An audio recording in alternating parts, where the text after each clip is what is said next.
하나님이 낮출 때 낮아지라 라는 제목으로 하나님 말씀 증거하도록 하겠습니다. 하나님께서 어떤 일을 이루고자 하실 때 반드시 크리스찬의 기도를 통해서 이루어 주십니다. 그러므로 우리가 갖고 있는 신앙은 숙명론이 아닙니다. 세상이 말하는 운명론 이런 게 아니라는 것입니다. 숙명론은 어떤 것입니까? 모든 게 다 정해져 있다. 그러므로 인간이 할 게 아무것도 없다. 정해진 대로 다 된다. 그래서 무슨 수를 써도 바꿀 수 없다. 이런 게 숙명론입니다. 그런데 기독교 신앙은 그런 게 아니라는 것입니다. 하나님께서는 기도를 목적하신 바를 이루기 위한 도구로도 사용하신다. 이게 기독교 신앙관이라는 것입니다. 이걸 선택과 예정 이렇게 얘기를 하죠. 그러니까 선택과 예정에는 기도까지도 포함된 개념이다. 이렇게 말할 수 있다라는 것입니다. 다시 말해서 하나님께서 목적을 이루기 위해서 우리 기도까지 포함된 것을 다 사용하신다. 그런 뜻입니다. 좀 더 설명을 하면 욥기 같은 데를 보면은 하나님 앞에 마귀가 와가지고 욥을 시험하겠다 이렇게 얘기를 합니다. 하나님께서 허용하시죠. 그랬더니 마귀가 욥을 칩니다. 그때 사탄이 사용했던 도구가 누구냐? 스바 사람입니다. 스바 사람들이 쳐들어와서 소와 나귀를 약탈하고 칼로 욥의 종들을 죽였다. 그런 얘기가 나옵니다. 또 갈대아 사람들입니다. 북쪽 유프라테스 쪽에 있는 갈대아 사람들이 와가지고 낙타를 빼앗고 또 종들을 죽였다. 이렇게 얘기를 합니다. 당시에 이 스바 사람들, 갈대아 사람들은 악명 높은 악질들이었습니다. 그러면 만약에 하나님께서 그들을 그죠 이렇게 착하고 양심적인 사람으로 변화가 됐다 그러면 그들을 사용했을까요? 만약 그들이 주기도문의 기도와 마찬가지로 하나님 내가 회개합니다. 주께 돌아갑니다. 그리고 하나님 앞에 기도하기를 시험에 들리게 하지 마시고 악으로부터 나를 건져 주십시오. 이렇게 기도했다 그러면 하나님께서 스바 사람과 갈대아 사람을 통해서 욥을 시험하지 않았을 겁니다. 물론 뭐 다른 방법으로 또 했겠죠. 어차피 악인들은 지천에 깔려 있으니까. 그러니까 하나님께서 그들을 사용하시려고 악하게 만든 게 아니라는 것입니다. 이미 악한 것들을 마귀가 사용해서 악으로 사용됐다 그런 뜻입니다. 요셉의 형들을 한번 보십시오. 인신매매범도 나쁜데 자기 동생을 노예로 팔아먹습니다. 이런 나쁜 놈이 어디 있습니까? 못된 놈들이거든요. 그럼 하나님의 뜻을 이루기 위해서 욥의 형들을 못되게 만들었느냐? 그게 아니에요. 그들은 이미 못된 놈들입니다. 그게 사용되고 있을 뿐이에요. 나중에 창세기 50장 20절에 보니까 다 끝나고 난 다음에 요셉이 뭐라고 얘기합니까? 당신들은 나를 해하려 하였으나 무슨 얘기예요? 당신들은 악했다 그런 뜻이에요. 악했지만 하나님이 그것을 선하게 바꾸사 생명을 구원하게 하셨다. 이런 말씀이 나오거든요. 그러니까 하나님께서 사용하시려고 형들을 악하게 만든 게 아니라 이미 악한 놈들이에요. 그래서 악하게 사용받고 그러나 하나님께서는 그 악을 놔두지 아니하시고 선으로 바꾸시는 생명의 주님이시다. 이런 고백을 하고 있다라는 것입니다. 그러므로 우리가 하나님 앞에서 중요한 개념은 뭐냐면 쓰임 받는다는 거예요. 여러분들이 지금 가지고 있는 은사, 가지고 있는 잠재력들이 쭉 있는데 여러분 주로 어떤 걸로 쓰임 받습니까? 어떤 사람은 돈이 되게 많아요. 근데 그 돈 많은 걸 갖고 주로 남들 죄 짓는 데 사용하고 누구 공격하는 데 쓰시는 분들이 있죠. 안타까운 일이지만 여러분 악의 도구로 쓰임 받고 있는 겁니다. 반면에 뭐 돈이 많건 적던 간에 어떤 돈이 주어졌을 때 살리는 쪽으로 뭐 선교하는데 뭐 이런 데 사용됐다 그러면 하나님의 생명의 도구로 쓰임 받고 있는 거죠. 뭐가 있느냐 없느냐 많으냐 적으냐가 중요한 게 아니라 악하게 쓰임 받느냐 선하게 쓰임 받느냐 이게 중요한 거죠. 어떤 사람이 말을 잘하고 말을 많이 해요. 수다예요. 수다쟁이에요. 근데 말을 많이 하고 말을 잘하고 뭐 그다음에 뭐 이렇게 인터넷 같은 거 잘해가지고 이렇게 퍼뜨리기도 잘해요. 근데 악한 걸로 쓰임 받는 사람이 있죠. 그걸 잘 활용해가지고 안티가 되거나 뭐 이렇게 하나님의 교회를 넘어뜨리는데 사용된다 그러면 이런 악의 도구입니다. 똑같은 걸 가지고 복음을 증거하고 많은 사람들에게 구석구석 그리스도를 만나게 한다 그러면 그건 하나님의 도구로 쓰임받게 되는 거죠. 그러니까 무엇으로 쓰임받느냐 이게 더 중요하다는 것입니다. 여러분 기도도 마찬가지예요. 이런 거하고 똑같은 거죠. 하나님이 다 정해줬다 그러면 기도에서 뭐 하느냐? 안 그렇습니다. 하나님의 뜻, 하나님의 뜻이라고 하는 건 목적이라고 번역할 수 있거든요. purpose. 하나님의 뜻, 하나님의 목적은 우리의 기도를 통해서 이루어지게 된다는 것입니다.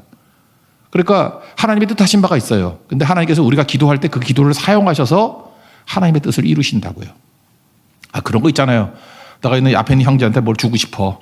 근데 그냥 주면 좀 민망하잖아. 그랬더니 누가 와가지고 저 형제 뭐가 필요한데 목사님 있으면 하나 줬으면 좋겠어요. 그럼 그래? 그러고 쉽게 줄 수 있죠. 그게 그 사람의 요청이 쓰임받게 되는 거죠. 내 뜻하고 반하는 거 아니에요. 하나님의 뜻이 다 있는데 그것을 하나님께서 기도할 때 그렇게 사용하시는 거와 거의 같은 내용이라는 것입니다. 그러니까 기도가 쓰임받는 기도가 돼야 된다는 거예요. 기도를 통해서 하나님은 우리를 사용하신다라는 것입니다. 이번 제주 선교를 가가지고 기도하는 가운데 뭐 이런 기도했어요. 병자를 위해서 기도했습니다. 우리 홍문영 집사님 질병에서 구원해 주옵소서.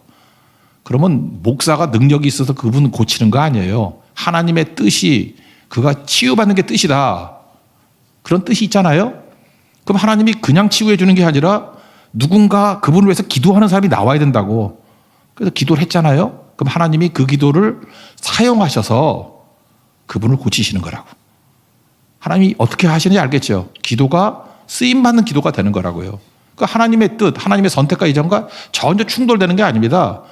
숙명론이 아니라니까요. 다 정해져 있으니까 내가 기도해서 뭐해? 기도는 소용없어. 아니에요. 소용이 있습니다. 기용이 왜 소용이 없어요? 기도만큼 소용이 있는 게 없죠. 소용이 있다니까요. 기도대로 이루어져요. 제가 실질적으로 기도했던 것 중에 하나가 뭐냐? 기도하는 가운데 잠깐 마음 가운데 영계교회 목사님들 사모님 생각이 나더라고요. 사모님이 이렇게 힘드실 것 같다. 사모님을 위로해라. 그래서 기도했습니다. 사모님을 잘 위로할 수 있게 해주세요. 그리고 마지막 날 이렇게 몇 군데 교회를 다녔는데 사모님들이 보이고 사모님들에게 격려할 수 있는 일이 벌어졌습니다. 그래서 아들람 교회 최우미 사모님 되게 회복이 된 것 같아요. 화북 서강교회의 김미란 사모님 또 회복된 것 같고, 이래교회 강진영 사모님, 또 삼중신소회의 임종희 사모님, 뭐 이렇게 여러 사람들이 위로를 받게 되는 것 같아요. 근데 이유가 뭐냐? 기도했더니 하나님께 그 기도를 사용하셔서 뭐 이렇게 선물과 물질로도 연결시켜가지고 하여튼 되게 위로를 많이 받게 됐어요. 그때 제가 느낀 게 뭐냐면 하나님의 뜻이 있고 기도하게 만드시는구나. 그래서 이 기도를 사용하셔서 하나님의 목적이 이루어지게 되더라. 그걸 깨닫게 됐습니다. 요한일서 5장 4절을 보면 이런 말씀이 나오죠. 그를 향하여 우리의 가진 바 담대함이 있다고. 그의 뜻대로 무엇을 구하면 들으심이라. 그의 뜻대로 무엇을 구하면, 이게 조건 생각하지 말고요. 하나님의 뜻이 있어요. 그럴 때 우리가 뭘 구했어. 하나님이 그 기도를 사용하셔서 하나님의 뜻을 이룬다. 그런 뜻이라고요. 그러니까 기도가 소용이 없는 거예요? 아닙니다. 기도가 소용이 있습니다. 이건 하나님의 예정 속에 포함된 거예요. 숙명론이 아니라니까요. 우리가 기도할 때 그것이 사용받는 기도가 돼서 건진받아야 된다는 것입니다. 여기 압살롬 나옵니다. 압살롬이 반역하는 것이, 어떤 사람이 이거하고 논쟁을 벌여요. 이게 예정된 일이냐 아니면 자초함이냐. 그게 뭐 중요해요. 여기서 중요한 건 무엇입니까? 이걸 통해서 하나님께서 우리가 기도하고 또 우리가 고난당할 때 그걸 사용하셔서 하나님의 선하심이 이루어지는 거죠. 선하심이 이루어진다는 게 뭐냐? 목적을 이룬다, 그런 뜻이에요. 끝이 좋다. 압살롬에 대해서 논쟁하지 마십시오. 압살롬의 악이 있죠. 분명히 악한 놈이에요. 그 악을 사용했습니다. 그러니까 압살롬은 악하게 쓰임받은 자예요. 우리도 기도해야죠. 압살롬같이 악함이 쓰임받지 않게 해주세요. 스바나 갈대아 사람 같이 악함이 쓰임받지 않게 해주세요. 요셉의 형들 같이 악함이 쓰임받지 않게 해주세요. 신약 같으면 가룟 유다 같이 악함이 쓰임받지 않게 해주세요. 가룟 유다 맨날 그러잖아요. 가룟 유다가 뭐 하나님 앞에 잘 쓰임받았다고. 가룟 유다 없으면 어떻게 예수님이 십자가 지시냐고. 가룟 유다 말굴에도 나쁜 놈들 지천에 깔려 있다니까. 가룟 유다가 회개하고 돌아왔으면 딴 사람을 통해서 뭐 그런 일이 벌어졌겠죠. 합리화시키지 말라고요. 어떤 사람은 그래, 악한 일 골라 하면서 내가 이렇게 악한 일을 해가지고 이 교회가 건강해지는 거야. 잘났다 진짜. 가룟 유다 논리라고요. 그거 아니거든요. 내가 어느 것에 쓰임받는지 그게 너무너무 중요하다는 것입니다. 압살롬같이 쓰임받지 말고, 다윗은 여기서 기도가 쓰임받죠. 다윗은 이때 고난이 쓰임받죠. 하나님 앞에서 가치 있는 것이 쓰임받는 하나님이 종되기를 바랍니다. 그래서 이걸 로마서 6장 13절에는 너희 지체를 불의의 무기로 죄에게 내주지 말라. 무슨 얘기입니까? 불의의 무기로 쓰임받지 말라. 뒷부분에 뭐라고 나왔어요? 의의 무기로 하나님께 드리라. 그러니까 의의 무기로 하나님 앞에 의롭게 쓰임받기를 원한다. 그게 기도죠. 여러분들이 가지고 있는 모든 시간, 여러분이 가지고 있는 모든 은사, 여러분이 가지고 있는 모든 잠재력과 가능성 선하게 쓰임 받으십시오. 하나님 앞에서 선하게 쓰임 받는 종 되기를 축원합니다. 오늘 내용들을 보면은 광야 생활이 시작됐습니다. 광야, 뭐 고난이라고 번역할 수도 있죠. 광야가 하나님 손에 들어가니까, 기도와 함께 하나님 손에 들어가니까 이게 쓰임 받게 되는 광야라고요. 오늘도 이렇게 고난 당하고 어려운 가운데 계신 분이 있습니까? 그걸 통해서 하나님이 사용하십니다. 그래서 끝이 좋다. 주님의 선하심이 드러나게 된다는 거예요. 악을 선으로 다 바꿀 겁니다. 오늘 광야에서 무엇을 얻게 됐는지를 한번 보겠습니다. 세 가지를 정리하겠는데, 첫 번째, 광야에서 낮추심을 받아들이는 것, 이게 중요하다는 것입니다. 하나님 우리를 낮춰요. 다윗이 지금 고난당한 것이 뭐 징계가 됐든 연단이 됐든 뭐 그거 따져도 뭐 할 거예요. 실존 아니에요. 내가 고난당하는 것은, 내가 이 고난이 죄 때문에 당하는 고난인지 뭐 연단의 고난인지 그거 분석하게 만드는 게 막이 장난이라고. 그거 분석해서 뭐 할 거예요. 내가 지금 고난 당하고 있잖아요. 하나님 바라보고 기도하고. 그러면 그것이 선으로 바꿀 걸 믿으시죠? 그러니까 주님이 낮추실 때는 그냥 낮아지는 겁니다. 낮아지는 거. 그게 중요한 거예요. 우리를 낮추실 때가 있거든요. 근데 버티지 말고. 유익이 있으니까 낮추시는 거 아니에요. 광야로 보내는 거 아니에요. 그럼 광야로 가야죠. 낮아져야죠. 여러분 여기 내용을 보면 하나님이 다윗을 낮춘다는 걸 다윗이 깨달았어요. 그래서 낮춤 가운데 어떻게 하면 잘 낮아지나, 또 다른 말로 어떻게 하면 잘 망하나, 잘 실패하나, 이게 되게 중요한 겁니다. 하나님의 뜻대로 망해야 되고요. 하나님 뜻대로 실패하는 게 중요하다는 것입니다. 다윗은 전쟁터에서 잔뼈가 굵은 사람들입니다. 그리고 그 부하들도 전쟁터에서 뭐 동고동락했던 사람들 아니에요. 전쟁 그러면 다윗이 압살롬보다 훨씬 뛰어나죠. 그렇지 않아요? 그러면 전쟁에서 제일 중요한 게 고지죠. 그리고 요새에 머무르는 거죠. 이스라엘 지형을 보면요, 고지 중에 고지, 요새 중에 요새는 예루살렘 성입니다. 예루살렘 성은 800m 꼭대기에 있고 이거 웬만해서는 무너지지도 않아요. 그러니까 뭐 아수르가 쳐들어도 3년을 버티잖아. 그죠? 이게 굉장한 고지라고, 요새라고. 그 다윗이 이걸 모르고 도망쳤겠습니까? 예루살렘 버리고 도망치는 거는 사실은 목적이 있는 거예요. 우리 식으로 얘기하면 하나님의 교회가 상처 입지 않기를 원해요. 그래서 예루살렘에서는 싸우지 않겠습니다. 내전을 벌이지 않겠습니다. 또는 동족을 죽이지 않겠습니다. 그래서 도망친 거예요. 14절을 보니까 일어나 도망하자. 그러니까 이게 겁이 나서 도망친 게 아니죠. 압살롬을 피하지 못하리라. 압살롬이 쳐들어올 거야. 두려운 게 아니라고요. 두렵건대. 여기 두려움이 뭐였어요?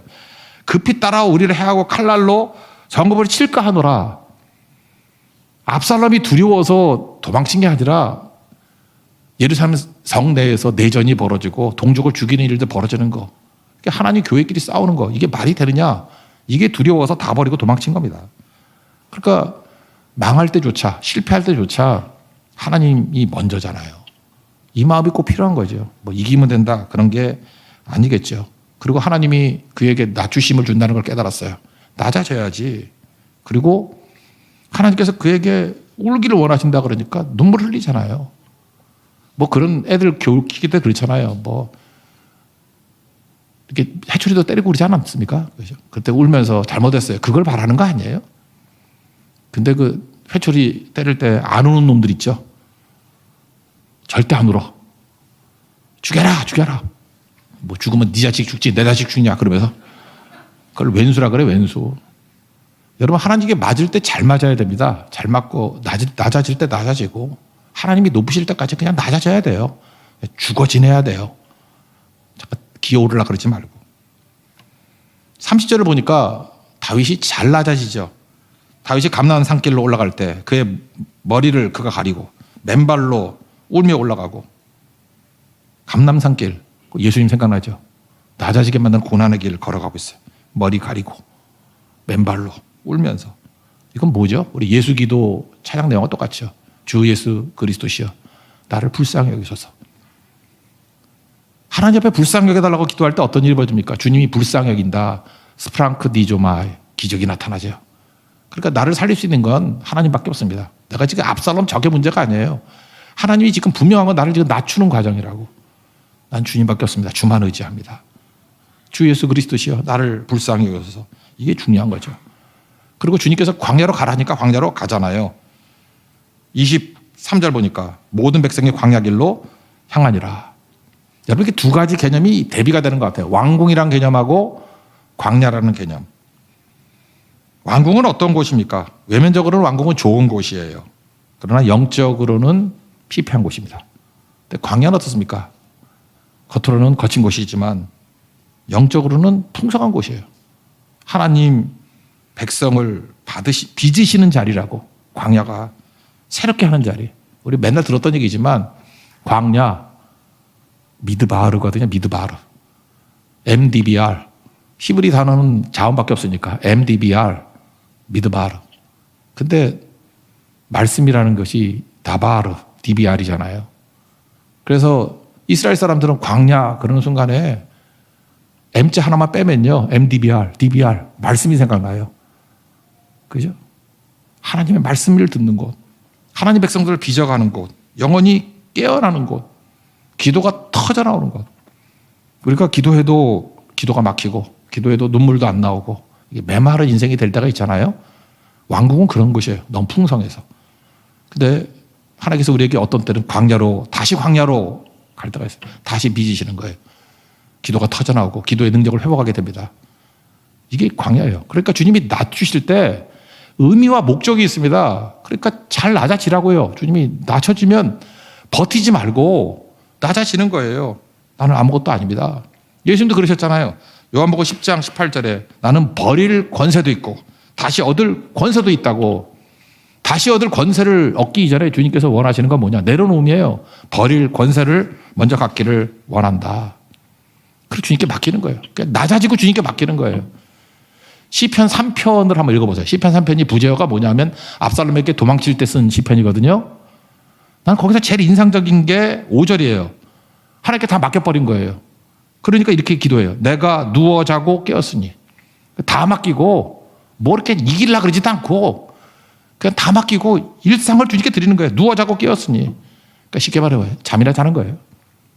누워 자고 깨었으니. 주님께 다 맡겨버렸어요. 여호와께서 나를 붙드심이라. 이 마음 아십니까? 야, 우리 모여서 전략회의 하자. 저놈의 압살롬도 내 아들인데 저거 내가 다 알아. 저놈 속까지. 그리고 우리가 백전의 용사들이 저걸 못 이겨. 그러지 않고 하나님이 낮추실 때 그냥 낮아지는 거예요. 그리고 맡기는 거예요. 누워 자고 깨었으니 여호와께서 나를 붙드심이라. 하나님 붙드시면 이기는 거야. 이거예요. 오늘도 고난과 낮아짐의 자리에 있는 분들 하나님이 낮추실 때 낮아지십시오. 거기에 풍성함이 있습니다. 거기 영적 능력이 있고 거기 생명이 있습니다. 하나님이 다시 일으켜 주실 겁니다. 낮아짐의 과정을 잘 받아들일 수 있는 믿음의 종 되기를 축원합니다. 두 번째 광야에서 얻는 게 뭐냐 하면은 적과 친구를 구별한다는 것입니다. 구별한다는 게 거룩이잖아요. 거룩이라는 것은 뭐 말 천천히 하고 뭐 성경책 옆에 끼고 다니 그게 거룩이 아니고 구별됐다. 근데 왕궁에 있을 때는 왕궁은 어떤 곳입니까? 좋은 곳이고 편한 곳이고 누구나 가기를 원하는 곳이고 그리고 왕궁은 분주한 곳이에요. 이 사람 저 사람 막 바글바글한 곳이 왕궁이라고. 근데 누가 적인지 친구인지 모르죠. 우리 관상 보고 몰라요. 얼굴 인상 나는 그거 많이 봤어요. 되게 착해 보이고 말 천천히 하고 인상 좋은데 악인 맞고요. 험사국은 범인상인데 되게 믿음 좋은 사람도 봤어요. 그러니까 얼굴 보고 몰라요. 얼굴 보고 놀라지 말라고. 그리고 안심이 되는 사람일수록 여러분 큰 사기 당합니다. 예. 그거 잊지 말라고요.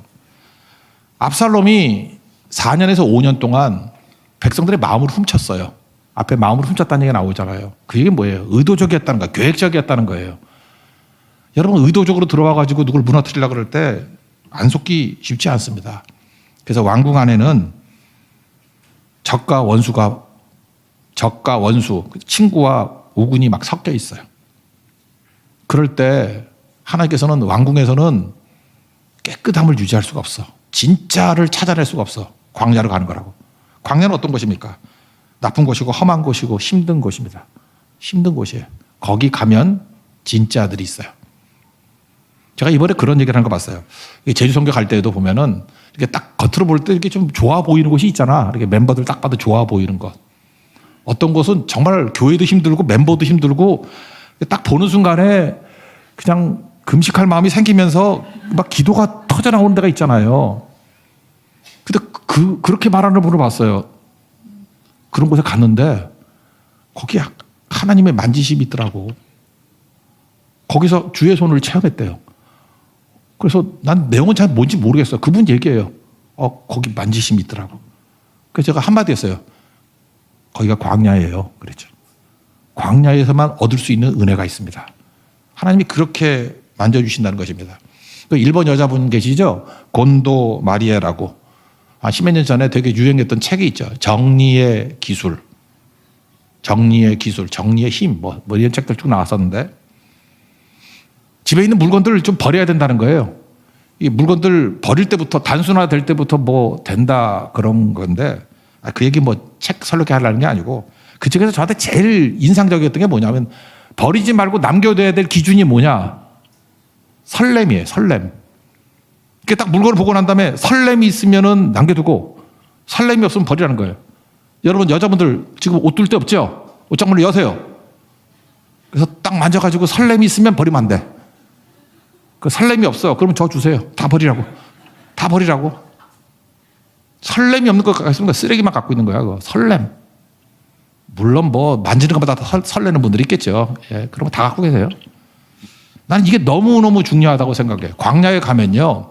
이제까지 사람들이 너무 왕궁에는 사람이 많았기 때문에 이 사람 저 사람 정신이 없어요. 근데 고난 당하다 보면은 한 사람 한 사람이 나와 너로 만나게 돼요. 그래서 어떤 사람을 보면 갑자기 그 사람에 대한 설렘이 생겨. 와, 이 사람 내가 가장 어려울 때 내 옆에 있었던 사람이지 그게 생각이 나요. 그래서 사람에 대해서 설렘이 생겨. 아, 그렇지. 이 사람 그런 사람이었지. 나랑 사선을 넘은 사람이었지. 아, 이 사람 하나님의 영광, 하나님의 사명을 위해서 같이 뛰자고 했던 그때 그 기도의 동지였지. 설렘이 생기는 거예요. 그 사람 보는 동안에 아, 그때 받았던 사명, 그때 그 은혜. 아, 이 사람은 바로 그걸로 만났던 사람이지. 하나님의 사역으로 만났던 사람이지. 뭐 이런 설렘이 생긴다고요, 설렘이. 다윗은요, 왕궁에 있다가 설렘이 다 사라졌습니다. 근데 광야에 가서 설렘이 생겼어요. 여기 설렘이 있는 사람 쭉 나와요. 그 기드론 시냇가 건너면서 진짜와 가짜가 구분되거든. 거의 건너오는 신하들 그걸 보면서 설렘이 생기고 여기 오늘 읽었던 중에 제일 설레는 사람이 이때라는 사람이야. 이때. 가드 사람이거든. 아마 블레셋에 도망쳤을 때 뭐 친했던 사람이었는가 봐요. 그래서 부하들이 이끌고 따라왔는 거야. 여기 보니까 600명 따라왔다 그러잖아요. 그죠? 그 중에 이때라는 사람이 있는데 이때를 보면서 막 설레는 거예요. 이렇게 충성을 다하는구나. 헌신을 다하는구나. 그래서 이 압살롬의 재난 이후에 다윗은 사실 축복을 받은 거라고. 맹송맹송한 사람들만 있다가 이게 누군지도 모르는 그 다음에 사람이 설레는 사람으로 재편이 돼버립니다. 그래서 강력해지는 거예요. 여러분 우리 인생 살다 보면요. 결국은 혈연, 지연, 학연 뭐 이런 걸로 뭉쳐요. 그리고 사람들 별거 없으면 사회적 지위 높은 사람하고 그냥 친하게 지내면 나쁘지 않잖아요. 그냥 옆에 있게 돼 있고. 교회도 그래요. 뭐 신분이 높거나 돈이 많거나 그러면 인정해요. 교회도. 교회도 뭐 완벽한 존재가 아니기 때문에. 그래서 교회가 광야가 없으면요. 그냥 어중이 떠중이들 다 모여 있어. 그래서 누가 누군지 잘 몰라. 근데 교회 광야 시대가 딱 오는 순간에 혈연, 지연, 학연 이런 게 아니고 오직 예수로 갈라져요. 오직 예수님께 충성하는 거. 오직 예수님께 헌신하는 거. 십자가를 지는 사람. 자기를 부인하는 사람. 그래서 교회는 광야가 있어야 됩니다. 그래서 진짜를 발견하게 된다는 거예요. 이때가 했던 얘기, 난 이 말이 너무너무 좋은 것 같아요. 그 21절 하반절, 뭐 21절 다 볼까요? 이때가 왕께 대답하여 이르되 여호와의 살아계심과 내 주 왕의 살아계심으로 맹세하옵나니 난 이 말이 너무 좋아요. 진실로 내 주 왕께서 어느 곳에 계시든지 사나 죽으나 종도 그곳에 있겠나이다. 이게 진짜죠. 이 왕을 예수님이라고 한번 생각해 보세요. 내 주 예수님께서 어느 곳에 계시든지 사나 죽으나 종도 그 예수님 계신 곳에 같이 있겠습니다. 이게 진짜잖아요. 광야는 진짜와 가짜가 구별되는 곳입니다. 내 마음에 있는 심령에 있는 믿음조차도 진짜와 가짜가 갈라지는 것이에요. 여러분 광야에서 진짜를 만날 수 있는 하나님의 종되기를 축원합니다. 그리고 한 가지 더 마지막으로 본다 그러면 광야는 이 왕의 다윗 왕의 비대함이 사라지고 마음이 가난해지는 거예요. 가난한 마음을 얻게 되었습니다. 그래서 뭐든지 예리해져요. 그죠? 예리해진다고. 옛날에 무슨 드라마에서 엣지가 있네 뭐 이러잖아요. 엣지. 날이 새로워지는 거예요. 날카로운 면도날 같은 것이 돼버려요. 예리해져요. 이게 약간 둔탁했잖아요. 다윗은 자기가 대단한 사람이라고 생각했는지도 모르겠어요. 그런데 어려움 당해보니까 자기는 아무것도 아니에요. 자기 백성이 수십만 명인 줄 알았더니 지금 따라온 사람 한 2, 3천 명이거든. 뭐 2, 3천 명도 많다 그러면 많겠지만 왕이잖아요. 수십만 명이 따라다가 2, 3천 명이 있으니 초라해 보이지. 나는 아무것도 아니구나. 그래서 광야는 내 실체를 보여줍니다. 내가 아무것도 아니구나. 그리고 뭘 바라봐요?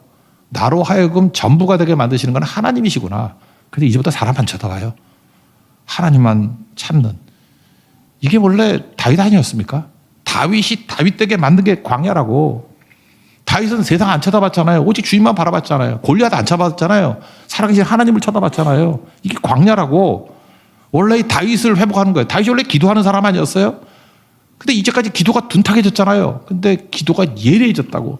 하나 샘플을 든다 그러면 이런 거죠. 거기 31절 보니까 압살롬에게 아히도벨이라고, 그러니까 다윗의 오른팔이에요. 책사. 아히도벨, 제일 똑똑하고 제갈공명 이런 거라고. 그러니까 다윗의 제갈공명은 아히도벨이에요. 근데 아히도벨이 그 뒤에 보세요. 아히도벨이 있나이다. 그러니까 압살롬과 함께 모반한 자들 가운데 아히도벨이 있나이다. 우리 같으면 어떻게 돼요? 털썩 주저앉겠죠. 근데 오른팔이 아히도벨이 압살롬한테 갔다고 배신했다고? 그놈이 배신했다고 여러분 같은 3일 알아야죠. 아히도벨이 나를 배신해? 아히도벨이 다 못 먹어요. 근데 하나님만 바라보는 모습으로 변화된 다윗 되게 쿨해요. 흔들리지 않습니다. 그리고 뭐라 그래요? 여호와여 원하옵건대. 나는 이렇게 짧은 기도가 무섭다고 생각해요. 아히도벨의 모략을 어리석게 하옵소서.